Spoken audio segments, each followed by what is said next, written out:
વિદ્યાર્થી મિત્રો, મારી યુટ્યુબ ચેનલમાં તમારું હાર્દિક સ્વાગત છે. આજે આપણે એસવાય બીકોમ સેમ 4 સેક્શન 2 ની અંદર ચેપ્ટર 2 કેપિટલ ગેઇન્સ મૂડી નફા વિશે શરૂઆત કરશું. આપણું પહેલું ચેપ્ટર પણ હજી ચાલુ જ છે, પણ અમુક વિદ્યાર્થીઓની ટિપ્પણ આવેલી છે, કોમેન્ટ આવેલી છે કે તમે સાહેબ 2 અને 3 પ્રકરણ પણ ચાલુ કરાવો. તો હવે 1 ને 2 પ્રકરણ બંને સાથે ચાલશે. એક વિડીયો એક પહેલા પ્રકરણનો અને એક વિડીયો બીજા પ્રકરણનો, એટલે બંને સાથે ચાલે તો પરીક્ષા નજીક હોવાથી કોર્સ જલ્દી પૂરો થઈ શકે. બરાબર, એટલે હજી પ્રકરણ 1 પણ ચાલુ રહેશે અને પ્રકરણ 2 પણ ચાલુ રહેશે. બંનેના વારાફરતી વિડીયો આવશે. તો મૂડી નફો એટલે શું? તો આમાં કેપિટલ ગેઇન્સ છે. મૂડી નફો કોને કહેવાય? તો જ્યારે કોઈ મૂડી મિલકતના વેચાણ કે ફેરબદલીથી નફો થાય, સિવાય કે એને કરપાત્રતા ન મળેલી હોય તો, કરપાત્ર હોય તો નહીં. બરાબર છે, કરપાત્ર સિવાય એટલે કરમુક્તિ મળેલી હોય તો નહીં. તો ફેરબદલી થતા જે નફો થાય એ નફાને મૂડી નફો કહેવાય છે. દાખલા તરીકે ધંધાની કોઈ પણ મિલકત હોય એને વેચીએ, અથવા ધંધાના કોઈ સ્ટોકને રૂપાંતર કરીને વેચવામાં આવે અને ફેરબદલી કરી કહેવામાં આવે, તો એવા જે વેચવાથી જે નફો થાય એને મૂડી નફો કહેવામાં આવે છે. દાખલા તરીકે મિલકતનું ધંધાના સ્ટોકમાં રૂપાંતર કરીને વેચાણ કરવું, એને શું કહેવામાં આવે છે? મૂડી નફો કહેવામાં આવે છે.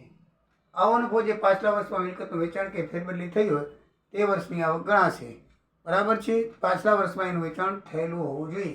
પછી તે ભલે તે વર્ષમાં નફો ખરેખર મળ્યો ન હોય, બરાબર છે, ધંધા તરીકે નફો ન મળ્યો હોય તો કાંઈ નહીં, પણ મિલકત તરીકે વેચાણ થયેલું નફો મળેલો હશે તો એને મૂડી નફો ગણવામાં આવશે. કરદાતાની આમાં શરત કઈ છે? મૂડી નફો કોને કહેવાય એ આપણે જોયું, પણ મિલકતમાં શરત શું છે? ગમે એની મિલકત વેચી નખાય કે તો મળે એવું નથી.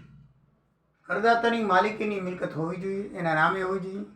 આવી મિલકત પાછી તબદીલ થવી જોઈએ, એટલે કે ફેરબદલી થવી જોઈએ, નામ ફેર થવું જોઈએ. વેચાણ જે માલિક છે એનાથી બીજા નામે થવી જોઈએ. ખાલી એમને એમ મિલકત વેચે તો નહીં. બરાબર છે, મિલકત તબદીલ થવી જોઈએ.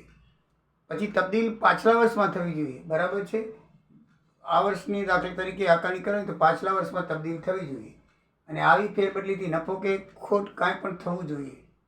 અને 5મું છે કે આવો નફો 54, 54B, 54D જેવી કલમો છે એના હેઠળ કરમુક્ત ન હોવો જોઈએ. આ કલમો છે એ નફાને શું કરે છે? કરમુક્તિ આપે છે, પણ આ કરમુક્તિ હેઠળ એ નફો આવવો જોઈએ નહીં. હવે મિત્રો, મૂડી મિલકત કોને કહેવાય એ જોવું પડશે કે ભાઈ મિલકતો તો ઘણા પ્રકારની, પણ મૂડી મિલકત કોને કહેવાય?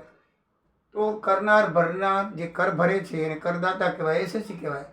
એને ધારણ કરેલી બધા જ પ્રકારની સ્થાવર જંગમ મિલકતો, ભલે તે ધંધા કે વ્યવસાય સાથે જોડાયેલી ન હોય, કોઈ પણ એના નામે બધા જ પ્રકારની સ્થાવર જંગમ મિલકતો છે, પછી ધંધામાં જોડાયેલી હોય કે વ્યવસાયમાં જોડાયેલી ન હોય તો પણ એ શું કહેવાશે? મૂડી મિલકત કહેવાશે. એમાં એક અપવાદ છે. કર ભરનારના શખ્સના ધંધા કે વ્યવસાયના હેતુ માટે રાખેલ માલનો સ્ટોક, કાચો માલ કે અન્ય માલ સામગ્રીનો એમાં સમાવેશ થતો નથી. કાચો માલ હોય કે સ્ટોક હોય કે વ્યવસાય માટે રાખેલો બીજો કોઈ માલ સામગ્રી હોય તો એનો એમાં સમાવેશ થતો નથી. પછી એસીબીઆઈ એક્ટ 1992ની જોગવાઈ મુજબ વિદેશી સંસ્થાએ રોકાણકારે ધારણ કરેલી કોઈ પણ જામીનગીરીઓ, આ કલમ 15/16થી અમલમાં આવે છે. કોઈ પણ ધારણ કરેલી જામીનગીરીઓ છે એ મૂડી નફા તરીકે ગણાશે. એમાં અપવાદ છે કે અંગત વપરાશની વસ્તુમાં આવવાનો સમાવેશ થતો નથી. ઘરેણાં કે અંગત ઉપયોગની કાર હોય, બરાબર છે, વિદેશી સંસ્થા કે રોકાણોમાં કરેલું હોય તો એ અંગત વપરાશની વસ્તુનો આમાં સમાવેશ થતો નથી. કોઈ પણ ધંધાના સંચાલન કે નિયંત્રણ અંગેના એવા કોઈ પણ પ્રકારના હકનો પણ મૂડી મિલકત શબ્દમાં સમાવેશ થાય છે. ધંધાની અંદર તમે તમારો હક હોય તોય પણ એ હક, અને સંચાલન કરતા હો, તમે નિયંત્રણ કરતા હો, અને એમાંથી તમે જે નફો કમાતા હો એ પણ મૂડી મિલકત શબ્દમાં સમાવેશ થાય છે. અપવાદ તરીકે ભારતમાં ખેતીની જમીન કે જે શહેરી વિસ્તારમાં સ્થિત નથી, એટલે તે ગ્રામ્ય વિસ્તારમાં આવેલી હોવી જોઈએ. એટલે શહેરી વિસ્તારમાં જમીન ના હોવી જોઈએ. ક્યાં હોવી જોઈએ? ગ્રામ્ય વિસ્તારમાં હોવી જોઈએ ધંધાની જમીન, તો એ મૂડી મિલકત કહેવામાં આવે છે. યુનિટ સંચાલિત વીમા કંપની, યુનિટ સંચાલિત શું લખેલ છે? યુનિટ સંકલિત વીમા પોલિસી યુનિટ સંકલિત વીમા પોલિસી કલમ 10D હેઠળ કરમુક્ત નથી. તેનો પણ મૂડી મિલકતમાં સમાવેશ થતો. યુનિટ સંકલિત વીમા પોલિસી એટલે કે તમે જૂથ વીમો લીધેલો હોય કલમ 10D હેઠળ તો એ કરમુક્ત નથી. તેનો પણ મૂડી મિલકતમાં સમાવેશ થાય છે. આ ક્યારથી શરૂ થયું? તો આગામી વર્ષ 2021-22થી અમલમાં આવ્યું છે. પણ કોઈ પણ વર્ષમાં પ્રીમિયમની રકમ આની 2.5 લાખથી વધારે ન હોવી જોઈએ. મોટામાં મોટો વીમો હોય પણ પ્રીમિયમની રકમ છે ને 2.5 લાખથી વધારે હોવી જોઈએ નહીં, એ શરત છે.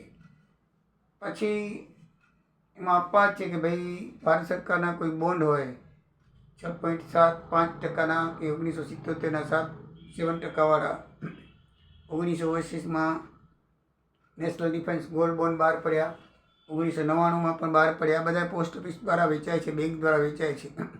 આ એક જાતના ડિપોઝિટ સર્ટિફિકેટો છે.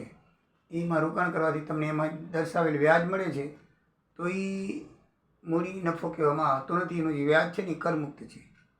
બીજું પાઘડી મૂડી મિલકત ગણવામાં આવે છે. શેર ખરીદવાનો હક પણ મૂડી મિલકત ગણવામાં આવે છે. તમે શેર ખરીદો તો એ મૂડી મિલકત, એમાં થયેલો નફો એ પણ મૂડી નફો કહેવામાં આવશે. ભાગીદારી પેઢીમાં તમારો હિસ્સો હોય તો એ પણ મૂડી નફો કહેવામાં આવશે. કારનો પટ્ટા હક કે કોપીરાઇટ વગેરે મૂડી મિલકત ગણવામાં આવે છે. મિત્રો, આ બધી મૂડી મિલકતો છે ને એને વેચતા કે ફેરબદલી કરતા જો તમને નફો થાય તો એને મૂડી નફો કહેવામાં આવે છે. હવે મૂડી નફા વિશે આગળ આપણે નેક્સ્ટ વિડીયોમાં જોઈશું. મિત્રો, સબસ્ક્રાઈબ કરજો. જય દ્વારિકાધીશ, જય સિયારામ.